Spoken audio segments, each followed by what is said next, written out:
Y lo que supondría, para el 2030, es una reducción del 70% de las emisiones en el sector eléctrico, un 35% en el sector del transporte y un 28% en el sector residencial, comercial e institucional. ¿Cómo se está atacando lo de la generación eléctrica? Renovables y acabar con las térmicas. En el sector de transporte, pues ya hemos ido. Acabar con el diésel, electrificar los coches, etcétera, y el sector residencial, pues con mucha eficiencia energética fundamentalmente. Y bueno, acabo con esta foto, que no es de La Escandalera, pero podía haber sido perfectamente, y es que realmente a quien les tenemos que dar explicaciones es a esta juventud, que son los que van a vivir todo este episodio. Muchas gracias.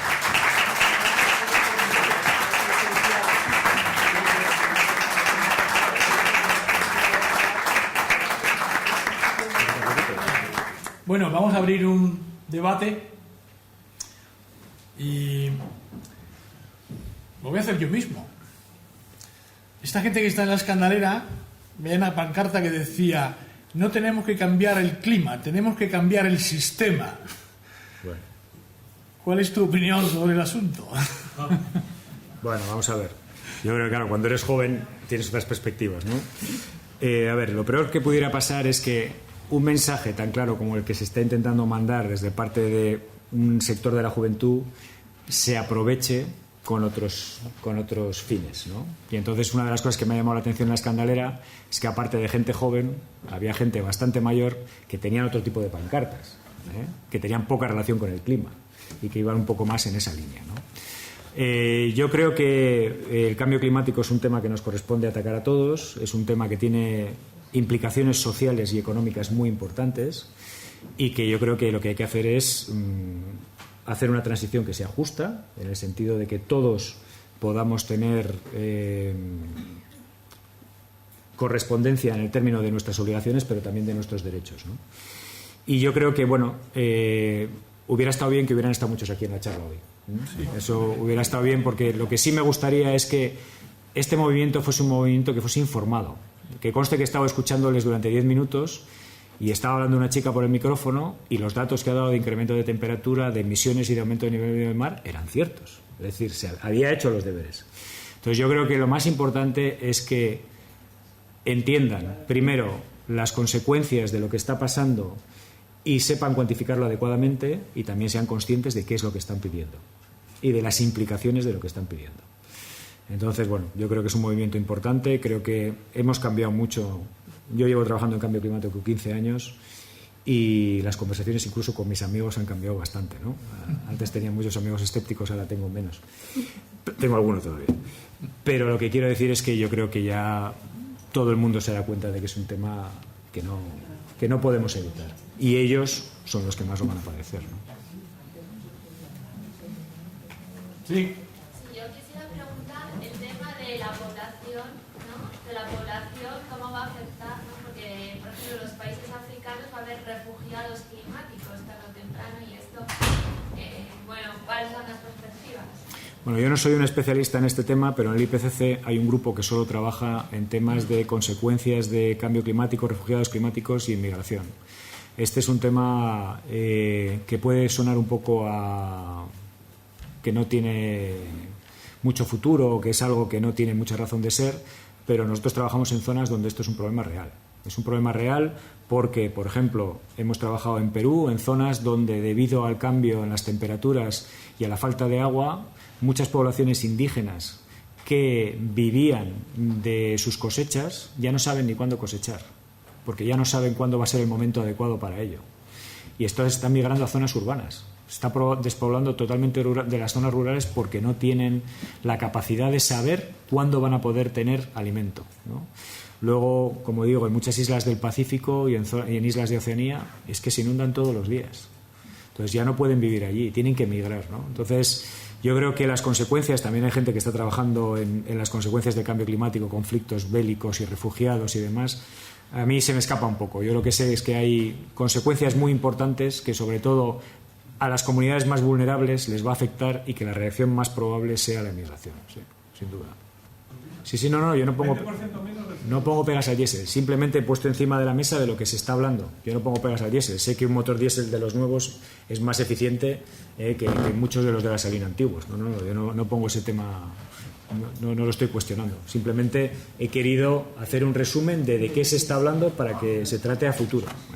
Evidentemente lo mejor es el coche eléctrico, pero el tema del diésel, bueno, pues probablemente se ha dado mucha más importancia de la que tiene realmente, porque es cierto que los motores diésel nuevos son mucho más eficientes que muchos de los de gasolina que están circulando hoy en día. Sí. Y sí creo que el gran problema del planeta es la superpoblación.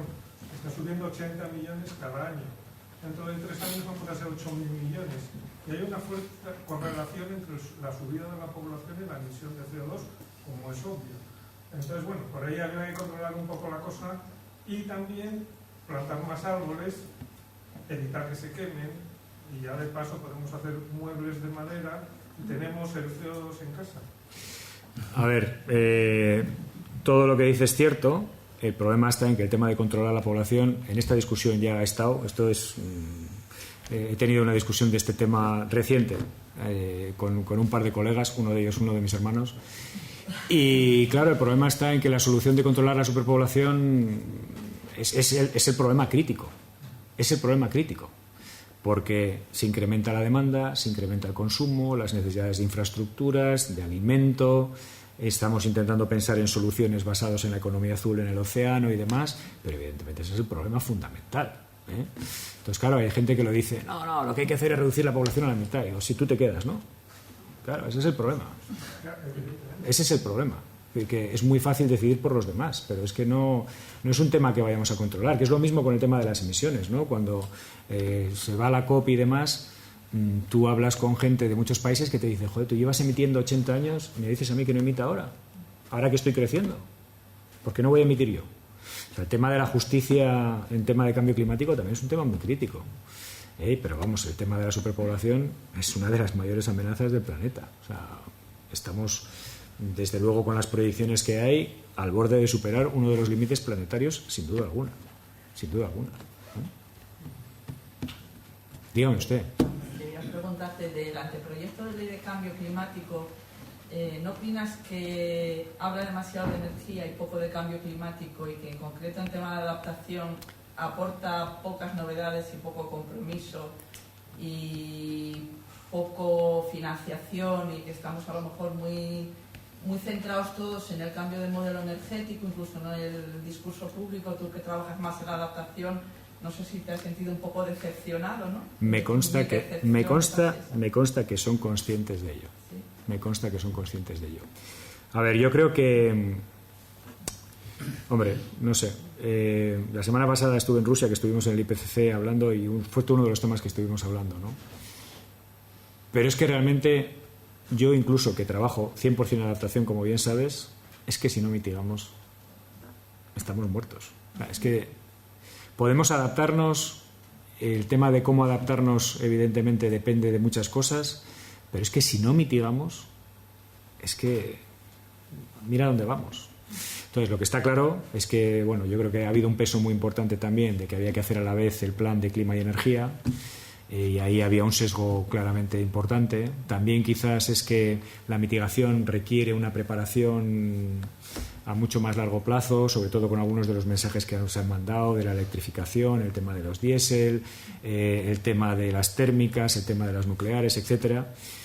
Y quizás por eso la ley tiene una base fundamental de energía, la parte de mitigación, la parte de adaptación, pero son absolutamente conscientes.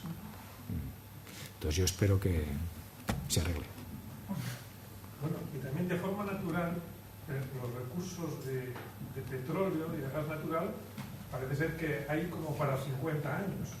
O sea, que incluso de forma natural, al 2100, esos chavales de las candeleras, cuando lleguen casi no van a tener ni petróleo ni gas natural. O sea, que de forma natural tendrá que bajar. Bueno, a ver, lo que pasa es que eso se lleva haciendo muchos años. Yo lo que pasa es que creo que somos suficientemente listos como cada vez tener tecnologías más avanzadas para extraer las cosas de donde antes jamás se pensaba que se podía extraer. Y es cierto que esos recursos son finitos. Pero bueno, el problema ya no es que sea un recurso finito, sino que hay una necesidad imperiosa de acabar con las emisiones que vienen de ahí, ¿no?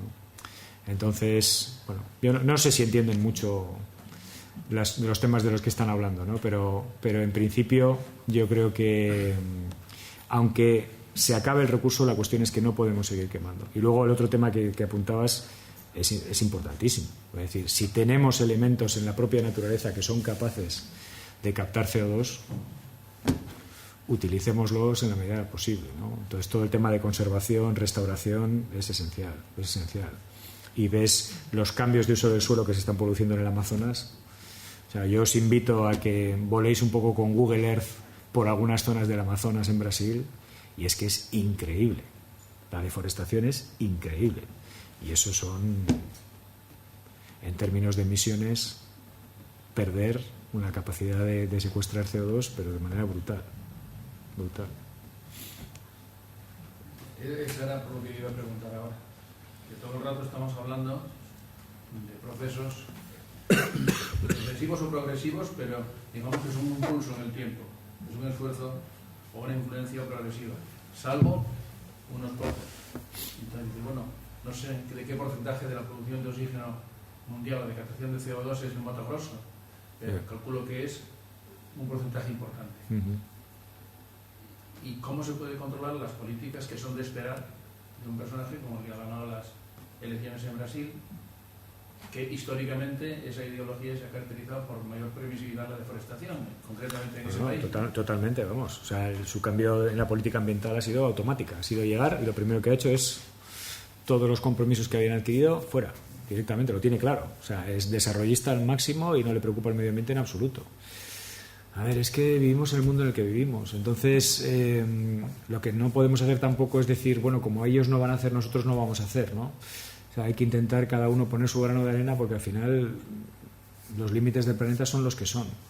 Entonces, son muy malas noticias. Lo de Trump fue muy mala noticia. Lo que pasa es que la diferencia fundamental entre Brasil y Estados Unidos es que en Estados Unidos los municipios y los estados siguen totalmente comprometidos, la mayor parte de ellos, con el tema de cambio climático, ¿no? Y siguen trabajando en reducción de emisiones, en adaptación, en políticas ambientales, pero en Brasil eso no pasa. En Brasil es totalmente centralista y fija la política a este señor y tiene muy claro qué es lo que quiere hacer. Entonces, o presionar o sobornar, ¿no? No corte usted selva, que le vamos a compensar materialmente, ¿no? Bueno, el tema de... Hay un concepto en el IPCC que se llama loss and damage, que son pérdidas y daños, que realmente son aquellos daños del cambio climático que no se pueden evitar. Y entonces ahí es donde está toda la discusión de las compensaciones. Y eso es un mundo tremendo. Eso es un mundo tremendo, porque la mayor parte de los países en desarrollo un poco lo que buscan es eso, decir, oye, bueno, no, ¿que no quieres que yo haga? Bueno, pues me compensas económicamente. De hecho, bueno, no mucha gente lo sabe, pero en París se llegó a un acuerdo en el último momento porque China cedió, China que luego apareció como el gran comprometido, llegó a un acuerdo con una empresa americana a través del gobierno americano en su momento, para cederle una tecnología específica de renovables. Entonces, lo que hay detrás de todo esto, al final, en términos de compensación, sobre todo para países en desarrollo, es un mundo. Es un mundo. Interesante. Pero claro, es que el debate sería cómo se reparte esa responsabilidad que tenemos todos de reducir las emisiones de CO2, tanto a nivel de país como a nivel de sector. Sí. Es que ese es un debate que tampoco se clarifica. A nivel de país estás apuntando algunas cosas, pero a nivel de sector pasa igual. En mi opinión es inexplicable que nos has puesto un gráfico cómo fue subiendo las emisiones hasta el año 2005 y ahora se van reduciendo, y te ves que el sector del transporte prácticamente va a emitir en el 2030 lo mismo que en el 1990. O sea, prácticamente no se reduce nada las emisiones del sector del transporte. Luego, es que se ha exigido poco al sector del transporte. Estoy de acuerdo. Todavía se protesta. Sí, solo hay que el verlo. tema del gasoil es que es absurdo. Si ves la línea de abajo, claro, es prácticamente lo mismo en el año 1990 es más, que en el 2030. Es más, tienen subsidios. Claro, tienen subsidios, ¿no? Esto, bueno, ese es otro Aparte, tema que podríamos hablar de los subsidios. ¿Cómo se sigue subvencionando los combustibles fósiles? Pero es que entre sectores, claro, vemos el sector eléctrico, prácticamente se reduce a un 80%. Resulta que hay otros sectores que no se reducen nada. Bueno, digamos o queramos entender que se ve que en el sector eléctrico hay alternativas muy claras, con un nivel de desarrollo tecnológico suficiente como para poder implementarlas. Otra cosa es que lo que se está planteando sea viable, que el mix energético sea el adecuado, que tengamos estrategias de almacenamiento que nos permitan realmente vivir con un 80% de renovables, no lo sé.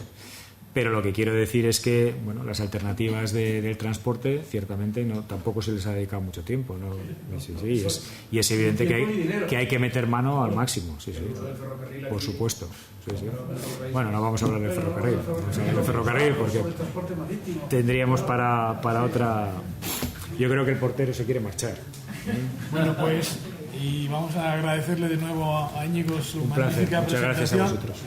Y de nuevo agradecer a nuestro anfitrión el que hayamos podido tener esta oportunidad de aprender y concienciarnos. El próximo viernes continuamos. El próximo viernes continuamos la batalla con otro debate. Que es el de la acción política, es decir, qué vamos a hacer o qué podemos hacer para poner remedio a una serie de cosas o qué alternativas, etc.